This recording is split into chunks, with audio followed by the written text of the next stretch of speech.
ఆంధ్రప్రదేశ్లో జరిగిన లిక్కర్ కుంభకోణంపై జరుగుతున్న దర్యాప్తులో పలువురు ప్రముఖులపై తీవ్ర ఆరోపణలు, కొత్త నిజాలు వెలుగులోకి వస్తున్నాయి. వైఎస్సార్ కాంగ్రెస్ పార్టీ పాలనలో జరిగిన ఈ భారీ అవినీతి వ్యవహారంలో సంపాదించిన అక్రమ డబ్బు భారీగా రియల్ ఎస్టేట్ రంగంలోకి మళ్లించబడిందని ప్రత్యేక దర్యాప్తు బృందం గుర్తించింది. ఈ స్కామ్ లో సంపాదించిన ముడుపులతో బెంగళూరులోని వివిధ ప్రదేశాల్లో 1000 కోట్లకు పైగా పెట్టుబడులు పెట్టినట్లు కీలక ఆధారాలు లభించాయి.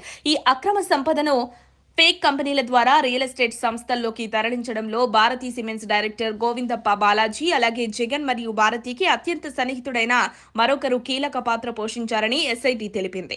ఈ మొత్తాన్ని ఎలా సంపాదించారన్న దానిపై ప్రత్యేక సమావేశాలు జరిగినట్టు గుర్తించబడింది.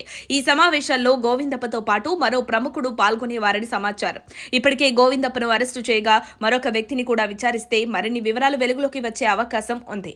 వాస్తవానికి ఈ స్కామ్ ఎలా ప్రారంభమైంది, దాని ద్వారా ప్రయోజనం పొందిందెవరు అనే ప్రశ్నలకు సమాధానాలు త్వరలో బయటకు రానున్నాయి. మద్యం వ్యాపారంలో వచ్చిన ముడుపులతో పెట్టుబడి చేసిన ఆస్తుల విలువ ప్రస్తుతం 3000 కోట్లకు పెరిగిందని అంచనా. ఇవన్నీ బినామీ వ్యక్తులు మరియు సంస్థల పేర్లపై నమోదై ఉన్నాయని వెల్లడైంది. ఇక మరో కీలక అంశం ఏంటంటే ముఠా నాయకుడు రాజ్ కసిరెడ్డి వసూలు చేసిన ముడుపులు ఓఎస్డీ కృష్ణమోహన్ రెడ్డి ద్వారా జగన్ కు చేరేవని దర్యాప్తులో తేలిందని తెలుస్తోంది. ఈ కేసులో 32వ నిందితుడిగా ఉన్న కృష్ణమోహన్ రెడ్డి కుమారుడు రోహిత్ రెడ్డి 3 ప్రైవేటు కంపెనీల డైరెక్టర్ గా ఉన్నట్లు సిట్ నిర్ధారించింది. ఆ కంపెనీల పేర్లేంటో ఒకసారి చూద్దాం. Nautical Green Energy and Logistics Private Limited, iBot Energy Systems India Private Limited, Scooby Labs Robotics Private limited.